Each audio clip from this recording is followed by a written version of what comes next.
Hello everyone, it's Becca from Becca Books and Bujo, and today we are talking through all of the books I read in January.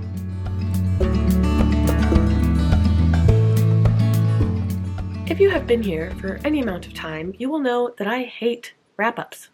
But I've found a way that I think that it could be fun, at least for this month, because I was gifted this Ultimate Reading Challenge, and I'm going to go through all of the challenges and see if I can find a book that I read in January that fits each of these challenges.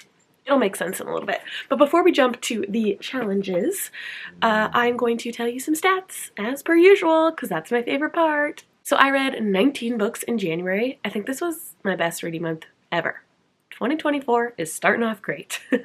I read 4,950 pages. That's awesome. As far as genre goes, I read 3 contemporaries, 1 dystopian, 6 fantasy, 2 historical, 3 nonfiction, 1 romance, and 3 thrillers. I was all over the board this month. For audience that these books were geared toward, 12 of them were adult, 1 of them was a new adult, and 6 were young adult. For the format that I consumed these books, 9 of them were strictly physical, 5 of them were on ebook, 2 of them were audiobook, and then 3 of them were a mixture between physical and audiobook. Lastly, we have ratings. I had 1 2.5 star, 4 3 stars, 2 3.5 stars, 8 4 stars, 1 4.5 star, and 3 5 stars. So that averages out to a 3.84 average rating. That's not great. We're not starting off the month great. Even though I read a bunch of books, there weren't a lot of 5-star reads. So that's okay. That's okay. We'll get there. So now let's see how this works.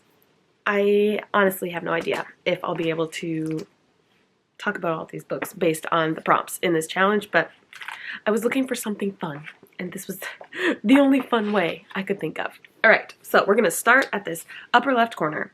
It says, read a novella, a short novel, typically under 200 pages. I definitely did that this month because I participated in the Short Stack Readathon hosted by Cozy Reader Kelly for sure, and then I can't remember the other book.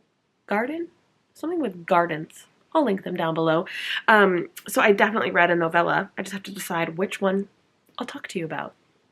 Let's start off with Foster by Claire Keegan. This is definitely a novella, and this is about a young girl who is fostered by a couple.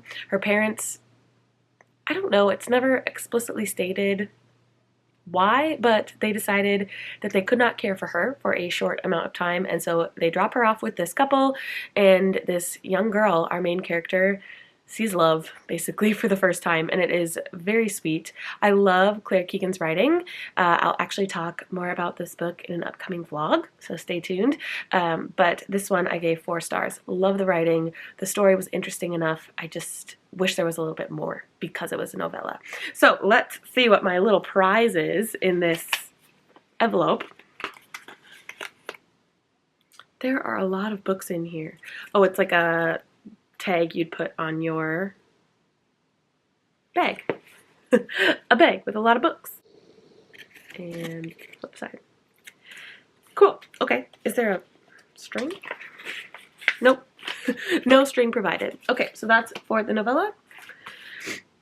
The next prompt says, find and read a book that is much longer than your usual reads. Well, I definitely know what I'm going to talk about for this one. In January, I read A Court of Wings and Ruin by Sarah J. Maas. I think it was like 700 pages or more, and that's definitely a lot longer than an average book for me. This is the 3rd in the Court of Thorns and Roses series by Sarah J. Maas, and this is just like a fun listen for me. I enjoy my time when I listen, and it is a very cool, fantastical story, but it's like nothing that's improving my life by a lot. Is this making sense? So I gave it 3 stars. As you can tell by the title, there's war and there's ruin, and it gets pretty intense. I loved the battle scenes toward the end, and Rhysand has a really great speech toward the end that I really liked. So anyway, let's see what prize I get for this? Oh, these are little to and from stickers. Like if I were to give a bookish gift or something, I could stick these stickers on there. Okay. The next one is write a letter to someone who has influenced your reading life. This could be a parent, teacher, author, bookstore owner, or friend. It's okay to make it anonymous. Well, I didn't accomplish that with reading a book, so let's go on to the next. Read in a place you've never read before. I'm going to make this like an odd place that I read because I feel like I read everywhere and there's probably not really a place that I've never read before. So let's see. An out of character place that I read. And what book did I read in that place? Because it also has place in the title, I'm going to talk about This Must Be the Place by Maggie O'Farrell. This is kind of a love story, but also a life story about this couple, Daniel and Claudette.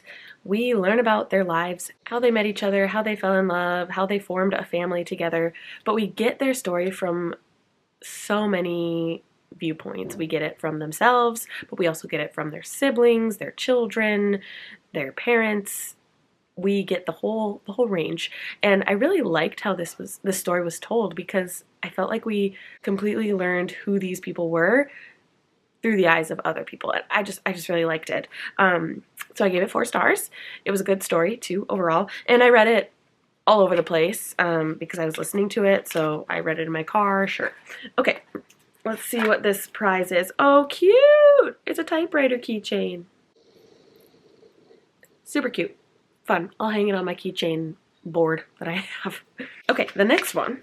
I don't know if I should be showing them to you or how this should work, but read a book you selected based purely on its cover. For this one, let's go with The Office BFFs by Jenna Fischer and Angela Kinsey. This is a memoir of sorts from Jenna Fischer and Angela Kinsey, who played Pam and Angela on the show The Office. My husband and I have been rewatching The Office with all of their superfan episodes, and I have been listening to their podcast, and I wanted to read this book. I also used it to complete the There buzzword challenge for January because the subtitle is Tales of the Office from 2 best friends that were there. So there is in the title. This was just a really fun look at Jenna and Angela's life and how The Office fully changed them and helped them form relationships that would be in their lives forever. Loved The Office, loved this memoir. I gave it 4 stars because it was good. Okay, and the cover design, I just like their pictures.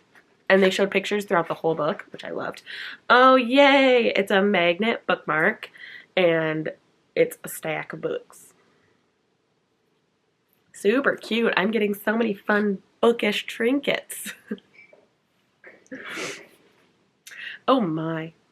Reread a classic you hated in high school. None of my books fit that. However, how could I spin it? A classic that I feel many people read, maybe not in high school, but for some class maybe, is The Handmaid's Tale. Well, I didn't read The Handmaid's Tale. I did read My Evil Mother by Margaret Atwood. This is one of her short stories, and this is my first read of 2024. It was a 4-star read, which I started the year off well. In this story, we follow an unnamed character who is struggling with the way her mother raised her. There's some supernatural elements that we aren't really sure if it's true or not. This character's mother says that she's a witch, and we don't know if her mother seriously believes she's a witch or if she actually is a witch, and so there's this fantastical element there, but it's just a great story that talks about motherhood and childhood and becoming a mother and what mothers need to do in order to parent their children. So I really, really liked it.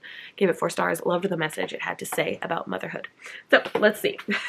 That's how I spun the reread a classic, because I feel like Margaret Atwood has modern classics. Okay, this is a wooden bookmark. It says, each book was a world unto itself, and in it I took refuge. Alberto Manguel, A History of Reading. Cool. Another bookmark to add to my coffee mug of bookmarks. This next prompt is attend an author event. in person or virtually? I don't think so. You think I would remember? Oh, I have one. I have one that works. Okay, so this month I read The Women by Kristen Hanna, and I watched an interview of Kristen Hanna on the Friends and Fiction YouTube page, and she was talking about The Women. And wow, this was my favorite book of the month. I love Kristen Hanna. She's one of my favorite authors. I have read almost all of her books, and this newest book of hers does not disappoint. It is about a woman, Frances McGrath, who is living in the 1960s, and her brother enlists in the Navy and is sent off to Vietnam to fight, and she decides she wants to play a part. She was told by one of her brother's friends that women can be heroes too, and so she enlists in the Army Nurse Corps and goes and serves in Vietnam in that way. She sees so much devastation and ruin, and her life is completely changed. We follow her as she is in Vietnam and when she comes back from Vietnam, and how people from the US treat Vietnam vets. It's phenomenal. It covers topics such as PTSD, pride in your country, addiction, love, romance, friendship. There's so much covered in this book, and it's wonderful. It comes out on February 6th. I was able to read it early with a NetGalley e-ARC. I got it in my Book of the Month box, so it's on its way to me right now, but it's phenomenal. If you like historical fiction, I encourage you to read this book. Even if you don't like historical fiction, it's wonderful. And it brings to light kind of a part of the United States of America's past that many people look down on, because so many Vietnam vets were treated poorly when they returned from fighting for our country. So yeah, phenomenal. 5 stars. Loved it.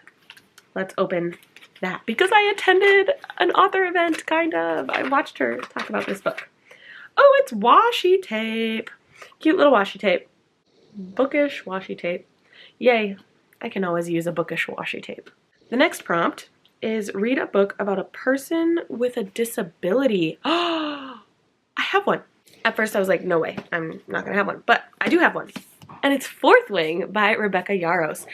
Our main character, Violet, has some sort of medical issue with tendons. I don't know what it's actually called, but her body is just very weak and frail, and if it gets injured, it's hard to heal, and yeah, so that is her disability, and she struggles with it on the daily. But this is Fourth Wing. I don't know if I need to explain it to you. It is about young adults who go through a magical school, and Violet Sorrengail chooses to enter the Dragon Rider school and has to battle and choose a dragon, and yeah, also falls in love. It's a romantasy. People went crazy over this book in 2023. I finally read it, and I enjoyed it. I gave it 4 stars. I was swept away in the story and looking forward to continue on in the series. Let's see what my little prize is. Oh, cute, it's a magnet. Eat, sleep, read. That's all you need if you're a book lover. Dropped it. Okay, next one. Listen to a reading-themed podcast. I do that every single week. Were any of these books featured on a reading-themed podcast? I'm sure it's been mentioned before on Anne Bogle's podcast, What Should I Read Next? Or at least a book by this author, so I am going to count Our Missing Hearts for this prompt by Celeste Ng. I read this for my friend's book club. We met in January and talked about this book. And this one, it's about a boy whose mother has disappeared. We're in this weird dystopian world where Chinese people are marginalized and like looked down upon and shut out from society, and yeah, it kind of felt like COVID times because of how the US treated Chinese people, because we thought that COVID came from China. Anyway, so this boy's mother has disappeared because she is fighting the fight to get rid of this system, this nationalist system that is going against Chinese people. And we just follow this boy as he tries to find his mother. And it's kind of a fun quest because he is like finding clues and looking for her, but it just was like a little boring. So 3.5 stars for this one because I did like its ultimate message that words can make a big impact on people and society, and how words can make people's memories live on. So because this is probably mentioned in some sort of reading podcast somewhere, I'm going to open this little envelope. See what we get. Oh, a button, of course. This button says, "The book was better." Always, always the book is better. Okay, sweet. What's the next prompt? Let's go here. Read a book by an author whose ethnicity is different from your own. Well, let's chat about the Promised Neverland series. I read volumes 3, 4, and 5 in this manga series by Kaiju Shirai. He is a Japanese author, and so his ethnicity is different than mine. Yeah, this series is about an orphanage where children ages 0 to 12 are taken care of by a mother, and it's this like sweet, lovely, familial society. However, we find out in the first book, I think, that these children are actually being brought up to be eaten by monsters. So that's all I'm going to tell you, because 3, 4, and 5 obviously cover very different parts of that story. There are 12 volumes in this manga series, but I'm enjoying them. I'm having fun. Yeah, that's all I'm going to tell you. I gave volumes 3 and 4 4 stars, and I gave volume 5 3.5 stars. So let's open this little envelope. This is going pretty well, all things considered. Okay, this book belongs to, so nameplates, this book belongs to. I have a stamp for this, so I probably won't use these, but I could gift them to someone or something. Okay, let's see, what's next? Read a graphic novel. I'm going to say graphic novel or manga because I also read volumes 9 and 10 in the Spy Family series by Tatsuya Endo. I thought that this was the last in the series, but Tatsuya Endo is still coming out with more volumes in the series. So I'm like caught up as far as I can be right now in the United States with this series. This series is about a family kind of made up of spies. We follow Twilight, who is the patriarch of this family. He actually creates this family for a mission that he is on. He fake marries a woman who is actually an assassin, and he adopts a daughter who is a telepath, and adventure ensues. It's really good. I liked volume 10 especially. No, I liked volume 9 especially because it all took place in one setting and all of the volumes were continuous, took place on a cruise ship. It was really fun. And then 10 was a little bit more just disjointed, but I liked the backstory that we got of Twilight. We got his coming of age story, his growing up story. So I gave volume 9 4 stars and volume 10 3 stars. All right, let's open it.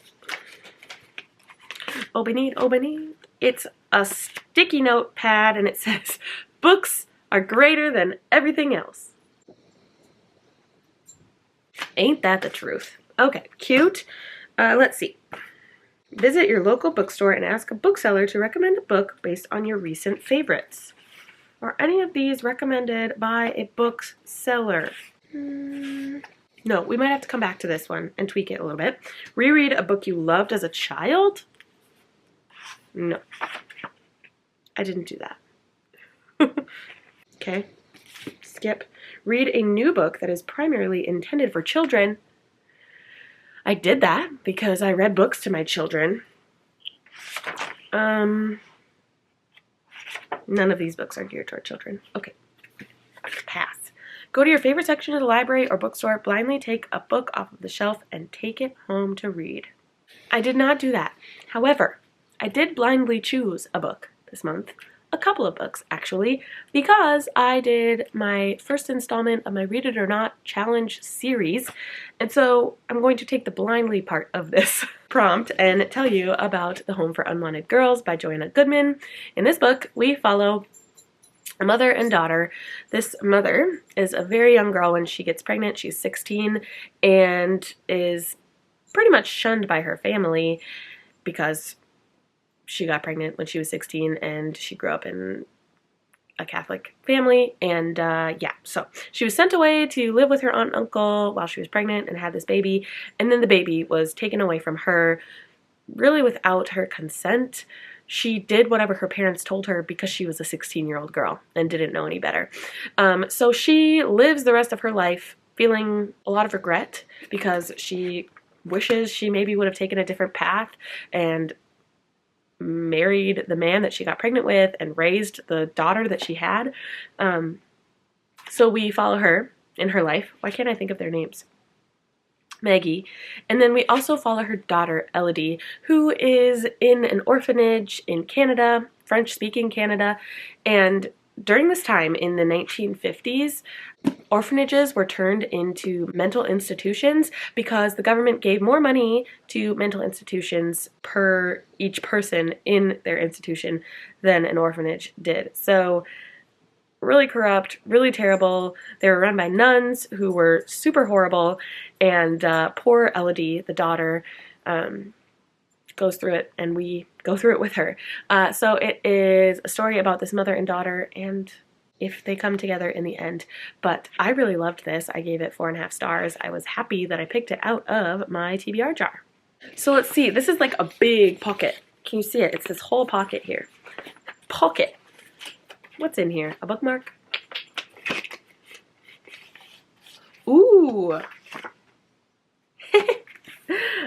A hanger to go on the door that says, "Shh, I'm reading."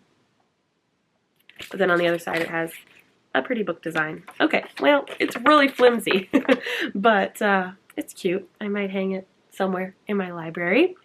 Okay, this next prompt says, read a book that's been sitting on your shelf unread for more than a year. Got one of those. I have plenty of those. This one has been sitting on my shelf of borrowed books for more than a year because I think I borrowed this from my sister before the pandemic, maybe, or during the pandemic, like 2020, 2021 time. So yeah, definitely been on my shelves for more than a year. This is Dialogues on Race. It is an essay collection written by many authors, most of whom are Christian and authors of color. So yeah, this one just talks about race and racism in the Christian community specifically, and how we can combat that, because we all need to be anti-racist, obviously, but specifically in a Christian setting where the history of Christianity maybe can be used against being peaceful to all people. So, yeah, I really enjoyed this one. I gave it 5 stars, loved all the essays and what they had to say, and I will do my best to put what they had to say into practice. Inside that pocket is a little, looks like a composition book that says reading notes. I will not use this. I'll give it to my kids or something. Okay, I'm now like picking and choosing because I know what books I have to talk about, and this one works. Read a book published this year. I am going to count 2023 because it's the first month of the year, and I really only have one of these books that I read that was published in 2024, but we are going to talk about So Late in the Day by Claire Keegan. This book came out in 2023. It's actually a collection of short stories, 3 short stories to be exact, and I am trying out Claire Keegan. Hint, hint, for a future video. There are 3 stories. The first is the titular story, So Late in the Day. It is about a man reflecting on why his fiancée left him on the day of their wedding.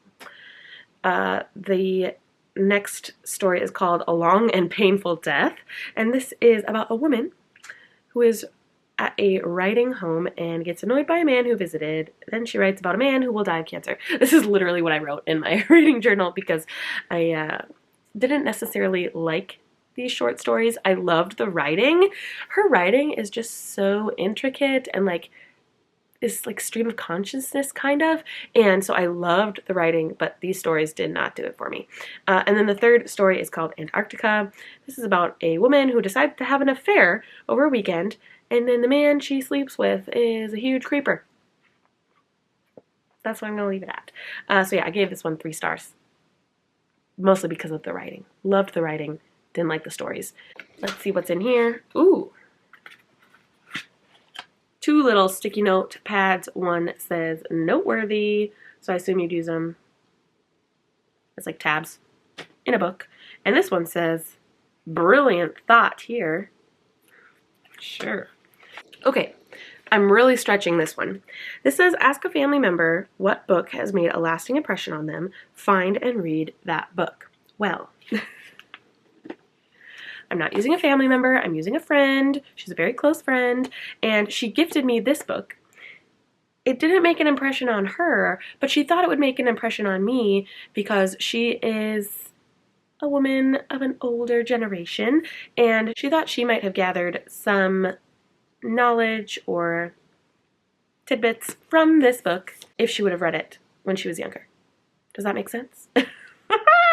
Really stretching it. Okay, so this is What I Know Now, Letters to My Younger Self. Extraordinary women share the wisdom they wish they'd had when they were younger, by Ellen Spraggins.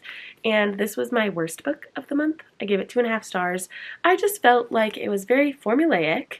Ellen Spraggins writes like a 1 to 2 page intro for each of the women that gave her a letter for this project, and then we get the letter. And these are all from very well-known women, obviously, which is the draw, right? Like, people want to hear about these famous people. But I maybe just wanted letters to more average women. Women that I could actually relate to, because I will never be a queen of a country, and I will never be a best-selling author, and I will never run a multi-million-dollar company and look back on my life when it was hard and tell myself, like, don't worry, it's all gonna get better.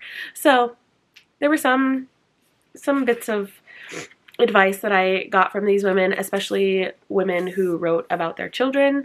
I loved that little bit of advice there, but otherwise this just was not for me. Yeah, so stretched that prompt a little bit, but let's see what's in this envelope. Oh, cute! What are they? They're like cardboard circles that say, too many books, too little time, just one more chapter, proud book nerd, and keep calm and read on. I love them. The backs are so pretty too. What do I do with them? I don't know. They're not coasters. They're not like nice enough to be coasters, but they could definitely either be decorations or maybe bookmarks. You can use anything as a bookmark, so cute. We have 2 more books, and I'm stretching this prompt as well. This one says, read a book in a genre you've never read from before. I've read every single genre, so I'm going to say read a book from a genre that you don't normally read from. My top 3 genres are contemporary, romance, and historical fiction. So I read a mystery thriller, more like a psychological thriller. I read Uncharted Waters by Sally Hepworth. This is the first in a series of sorts by multiple authors. They each take a book, and they're short little books. Read it for the Short Stack Readathon. And they all write about something that happens on a vacation, usually something bad. So this one is about a woman who goes on vacation by herself because her husband has to work that week. This vacation is on a very small cruise ship, and she befriends a woman named Chloe, and they get to be great friends, get to know each other pretty well. But then she learns something from Chloe about her life back home that she wasn't expecting. So, yeah, it was good. I enjoyed myself. It was 3 stars. It was a little weird. I think I talked about this in one of my reading vlogs from January. Like, Sally Hepworth toes the line with being a little bit uncomfortable in her content, and so that's why I gave it 3 stars, but it definitely kept me reading. So again, that was Uncharted Waters, gave it 3 stars, and we'll open this little... That is way stuck in there. Come on. There it is. Oh, cute! It's a little paper clip with a tea mug on the end. Coffee mug, but with tea in it. I'm not a tea drinker, so I don't know. Do you call it a tea mug? Teacup? Duh. The last book I need to talk about is A Winter in New York by Josie Silver, which I own a physical book, but it's upstairs. So, I'll just put a picture here. Oh, this one works really well. Actually, here's a prompt. It says, make or order a snack or meal described in a book you've read. So, A Winter in New York is a romance heavily surrounding gelato, ice cream, which is one of my favorite foods, if you don't know. I almost eat ice cream every single day. So I'm going to use that prompt. But this is like a super amazing romance. I went into it not expecting much because I read One Day in December by Josie Silver last year or the year before, and I didn't like it. Didn't like it at all. But I loved A Winter in New York. So like I said, surrounding gelato. Our main character, Iris, has restarted her life in New York City. She escaped a bad relationship in London and is starting over. She is walking through the streets one day with one of her friends and sees this door that evokes a memory in her, and she has to go in. So she goes in, sees it's a gelateria, and then tastes the gelato, and it's like, I know this gelato recipe. This is my mother's secret gelato recipe that she will never let me share with anyone. So how does this gelateria, so how does this gelateria, is that how you say it?